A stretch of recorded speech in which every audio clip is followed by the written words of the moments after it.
anytime. So let me, Go, Devin.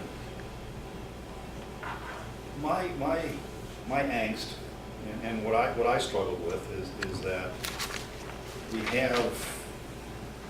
have an avenue that has evolved over time. Yeah. And different models have been tried.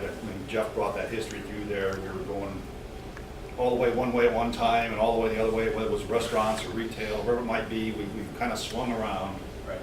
And over time, I think it has sorted itself out to be what it is today, which is an extremely successful model of a downtown. Mm-hmm. And I think Pete Weldon was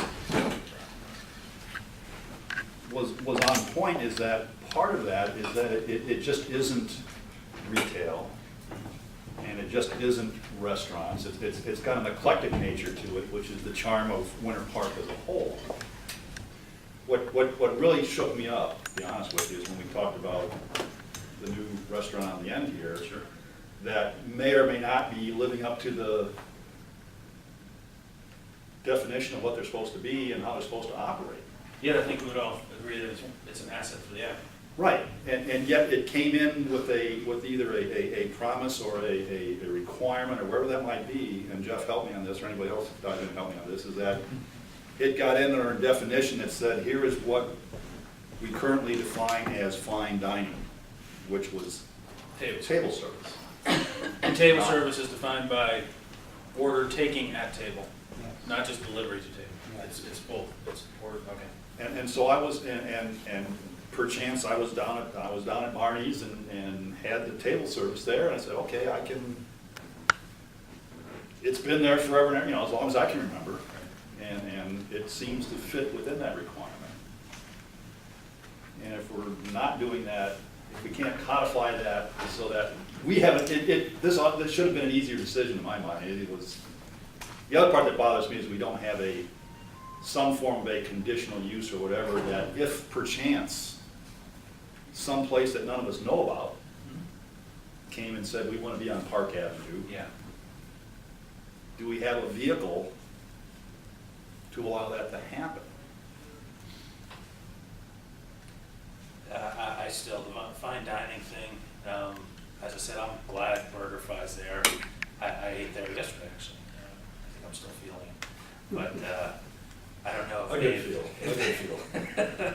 And we've had some really, I like where this has gone, because we've gone to some really good groups. Park Housing Association, the Chambers weighed in, P&Z's weighed in. Has the EDC weighed in? EDAP, no. EDAP, okay. But we've put it through some great groups and gotten some good feedback, and it's conflicting feedback too, which is as I said, we haven't really ended up where I think we all wanted, which was a unanimous yay or nay. So that's I guess why we're doing what we do. So I still struggle with it. I struggle with the fine dining simply because, as I discussed with you, this uncovered another thing for me, which is if we have, let's just call them mass chains, international chains, who simply who decide that for Park Avenue they're willing to change their model a bit and take table service. They can do that currently under the code. If Mickey D's came in and said, yeah, we're not going to have a drive-through window, but we're going to have table service, would they? They would qualify. Would they qualify, Jeff or George? Help me on this one. I want to know what parameters. Yes. We're set. And that to me, that's why this is good also, because it uncovered that, which Which again, I mean, we and part of that is, yes, the avenue has evolved as the city has, and the avenue's eclectic. Sure. And they pointed out, not only do we have great retail and great restaurants, we've got law office, real estate. law offices, real estate offices, we've got a barber shop, we've got, things that you would find in a city. Now granted, most of those things, those eclectic ones that you just mentioned are grandfathered. Are grandfathered in, but they're here, Mm-hmm. and why I struggle, and why I think I keep defaulting back to the term conditional use, is when we get an application for that as a building or something, it's coming in as and we knew Wawa was Wawa. Sure. I mean, they weren't trying to hide, there's no smoke and mirrors or anything else. Here we are, we're a gas station, we're a great little restaurant, whatever they are, they were who they are, and they were conditional use because of the function they were serving. They had, because they were gas, they were still conditional use. But we were able to look at that, and when we say, let's change the zoning, I haven't seen the vehicle, if Well, they were gonna do that. I'm And- much and more, I'm in your camp in regards to handling it through a conditional use process, but our conditional use process, just simply given the necessities of the way it is enacted, is at the earliest 2 months. I mean, if they've met on a Tuesday, say this, No, I know. No, I've been, Beans I've ain't met been, on a Tuesday, and these guys come in on a Wednesday. I've it's been another- part of the process and I've been through the process, so Yeah, I mean, it's I've brutal. I've got it from both And I can tell you ends. from a landlord's perspective too, that's a tough thing to swallow, and if there's no way to expedite that process. Because you do have some of these people who say, I've got a competing offer down the road that they can get me in 2 weeks. Now, I think when you start to lose good businesses because our process is as extended as it is, for every good reason, I just think you're hurting everybody, and I don't know how to handle it. Yeah, So I think there's a couple things to know. Yeah. One is, does handling it through a conditional use process give us a little bit more flexibility and a little bit more control? I think that's a yes. Is that fair? But isn't it true that you can't even do a conditional use for the Dermalogica or, I mean, that, But any of these prospective tenant flexibilities that we're talking about could be done by conditional use. And the plus side is it does give you a process and it does give you the ability to put conditions, etc. They can, but I thought they were identified as something that just couldn't, you couldn't even bring yeah, it wasn't forward. even permitted. Yeah. It's not Yeah. permitted on Park Avenue. Today, but I think the context of this discussion is if we're going to broaden the business types, should we broaden them by having them as conditional uses? Or should we broaden them just by making them permitted and allowed? And the positive side of doing the conditional use is you've got some control.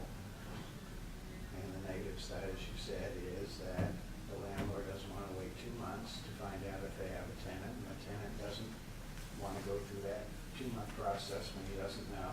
So you have a person like BurgerFi that says, I'll just have table service then, because I need to know, I need to sign the deal. And that's the yin and yang. But the other side of that is, you would have a permitted use that you could do. I mean, it's the option of the tenant to say, I'll follow the permitted use process, so I don't have to go through or you know what, yeah, I got the time to go through the conditional use process, and I really want it this way, so I'll do that. You still have those options available to you. You're offering up a kind of another menu selection with the conditional use process. Yeah, you can do it permitted use process the way we've done it, and you can follow these things, and you can do it in the order that the city's asking, and you can do it according to all the city rules and regulations. When you want to create your own version of that, that's the conditional use process, and it takes 2 months, and you have to build that into your time frame, and the landlord has to build it into the leasing time frame. But it doesn't prohibit you from doing it as a permitted process and being Yeah. able to get a yes like that. Like that, and that. And that's the Because difference. that's- If you want to do a conditional use process, you have to build that time into your schedule, because it is a different model than Sure. what's out there. And that's really what that is. You have the option of doing it the way everyone else has, or you have the option of doing it your way and going through a public. Which invokes a conditional use, And- potentially. And to do it your way requires a public hearing process. Okay. But again, I told you, I'm not crazy about this. I'm just trying to look Yeah, for a way, because I think that piece is different, just like I think Brandy Wines and that block is a bit different too. And, you can say that even a building a half a block off Park Avenue, say Cucina, I still can't figure out which way to pronounce it, is 100 feet from a corner of Park Avenue, and it's certainly different than Park Avenue. Yeah, So, I can follow that. I'm not sure where we end up with this. I mean, I'm still concerned about the fine dining and possibly, getting some other places on Park Avenue, maybe some residents in the city and some other businesses in the city wouldn't be excited to see as neighbors simply because they've changed their menu to be, or they've changed point, so I'm not sure how we address that. I know that there was something in there about cooking off-site versus cooking on-site. I mean, I know that that was in there, so I know it's a little bit of a, we're kind of, I'm going around. No, but that's the problem, is that it's a, It's all coming in. And that's why I don't think I'm ready to make a decision on this turn, the next thing, unless we, yeah, I haven't, We didn't put it on our stage. it's not on this next Because agenda. there's no direction. Okay. Jeff or George or Randy or anybody, is there a, you know, I mean, you're watching, you're enjoying watching us flounder with this one. And we are, I mean, I am. I mean, I really am. And my personal default is I've heard from the merchants, and the merchant says, no way. And unless there is a way found, and I haven't had a chance to sit and talk with the organization, which I plan to do, and say, is there any way to modify this to allow something else to happen? If there isn't, there isn't. That's my default. Are we trying to create something that we don't need to create? We've got a huge list of things to change in this block, and that huge list has gone away. So the only thing, there's only one thing on the list now, and that is, do you make a restaurant like BurgerFi legal by not doing table service, by only having counter service? Do you let that happen in that block? That's the only thing we're talking about at this point. Well, what disturbs me is the fact that we're having to make something legal that we permitted with the understanding that they were going to conform to the rules at the time. Yeah, I've got eyes on You know, I mean, that's hard to say, I mean, that's hard to look, that doesn't pass the straight face test. When you go somewhere else and say, well, you know, hey, they did it for a month and stopped, and, I mean, are they, maybe this is another discussion, but I would certainly think if any business on the avenue were not conforming to our codes, we would be, code enforcement would be knocking on the door. Is that my, Well, and we can do that, and we talked to Jim Pagano, the owner, and he'll have the table service like that. Basically, he's showing us what the consequences of the ordinance would be as they're operating now. And so, all we have to do is make the phone call, and they'll conform to the Barney's Kitchen model, and you sit down, someone will come up and take your order. and Jeff helped me too, if a national chain that is better known for its lack of table service were to come to the avenue and say, we will conform to every nuance you have of your fine dining code. The new definition in this ordinance says if the predominant business model is drive-through, you can't come on the avenue. It's not in the code now. That's in the new definition. But if, I'm just saying, forget, I'm just saying, without this happening right now, Yes, they could. But right now. right now, if a national chain not known for table service came in and said, I mean, Dory's point, came in and said, we will do everything you tell us to do code-wise. But you haven't seen it yet. No, but I'm just saying, I mean, if they were, I'm hypothetical at the When, moment, when if they rates were. were at their very lowest during I'm just, 2007, all I'm saying is, I'm just trying 2008, to get there to the point that if they came in and said, we'll do everything that the city requires us to do, So you might It's- want to do those definitions. then it's not even a conditional use, correct? Correct. It just, it walks in like it's a retail or any other Walks like a duck. establishment and. Serves walks food like a duck. And It's it's a a duck. duck. And that's the way it is right now as we speak, without any other change to it. Yeah. Does that concern you? As a free market guy, it doesn't concern me, but as somebody who's trying to, Yeah. protect the integrity of the avenue, it concerns me. But it hasn't happened yet. I know, there's a lot of And I things mean, that haven't happened yet. Exactly right. There's a lot of things that haven't happened yet. I mean, you've got Sunrail coming in, which, you could see some more people showing up for Sunrail and some more uses coming in because of Sunrail in the future. That to me is the bigger challenge than a single block on Park Avenue.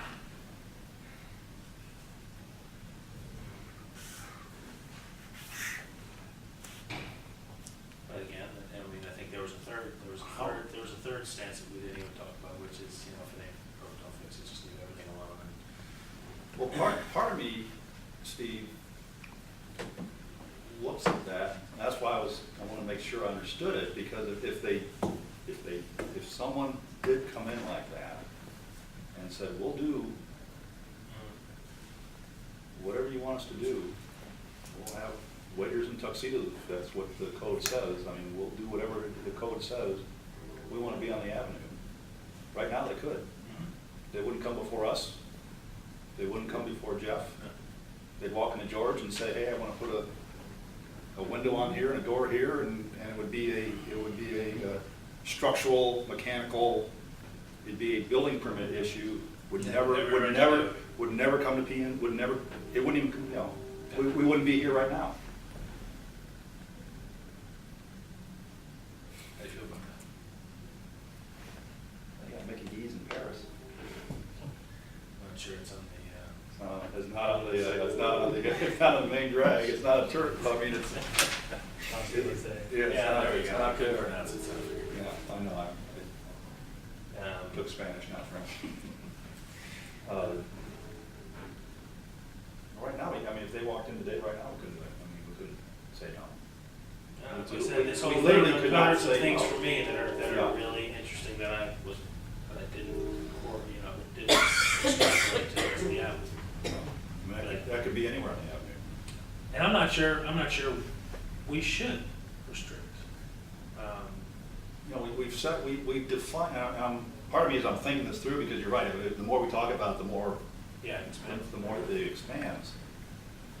See, and everybody here thought we were actually having an intelligent conversation. Stations, we're just gonna sit here and blubber through this thing. And kind of- Part of me says, yeah, I mean, you couldn't say no matter where the avenue they were, if they came in. And we've said through our code currently, which everyone believes is working, that if you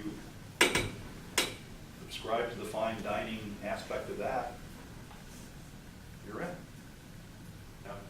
Yeah, and I've always been a fan of conditional use because it does allow for, it allows for a process, it allows for a public process. I mean, everybody gets a chance to come to the table and say, Was this discussed, was a conditional use, I'm trying to remember, did that go through P and Z, and was that discussed in? It was discussed Well, at DAB. Now, P and Z's message, and I didn't emphasize this, but P and Z's message loud and clear was we don't want those franchises. So the definitions that we're putting in effectively don't allow franchises to come even more table service. so in effect, P and Z would like to see a tightening of, You don't want the fast food franchise. because right now the fast food franchise could come in if it Yeah. provided Took your order at your table. at your table. But while they're being more restrictive than the whole limit, in that respect, you know, they're being more flexible in this one block. But actually, it's tighter on this block. It would actually be tighter on this block. Is this the only, Yeah, No. absolutely, Is this because the- you're talking, I'm sorry, Tom, you're talking, if fine dining is the extent of the avenue, and the only thing that is identifying fine dining is table service, what you're saying, that what you put in front of us said this block is fine dining, but you have to have your meals cooked on site. Doesn't have to have table service, but meals have to be cooked on site, your business model can't be drive-through. I think that's much more restrictive than the rest of the avenue, where you could have anything come in as long as they come and take your order at your table. But I've also changed the definition of fine dining. Altogether. so what we would be asked to do would be to apply that restriction, Steve, the length of the avenue. This one's in there now. So it's not just, that fast food restriction is not just for here, it'd be for the rest of the avenue. The business model. Not what was, that franchise. wasn't what was presented to us. I didn't emphasize it, but that's what's in there, because P and Z said, make sure we don't get the fast food franchises out there. So you're changing the definition for the whole avenue, not just for that block. In terms of what fine dining is, because there's an aversion to having the fast food franchises just going through the game of putting a waiter waitress out there. That doesn't complement what Park Avenue's about.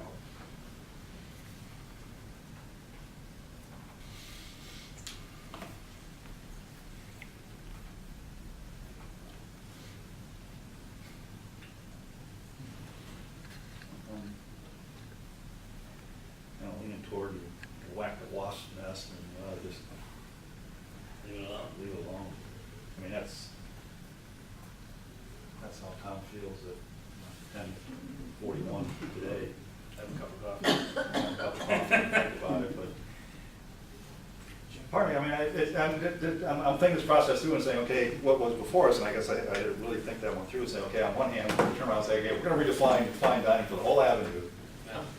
change it from what it is right now to make it something different. And in the same stroke, we're saying, oh, by the way, for this one block, we're gonna go back and loosen it up beyond what it was before we originally tightened it.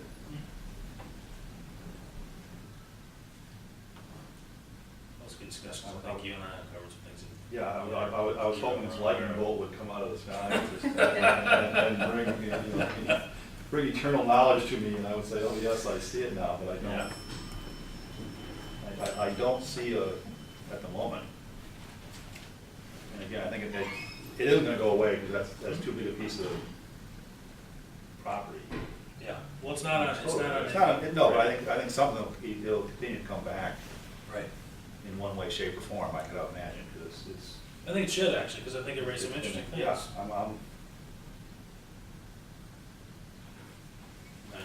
yeah. I don't think, but I think But- it's, there's nothing pressing us to do No, this there's right no, now, there's so- no, yeah, there's not. And that was, again, one of the reasons I offered a table, because I just thought we needed to take a step back. Yeah, I was there too, I just wanted to.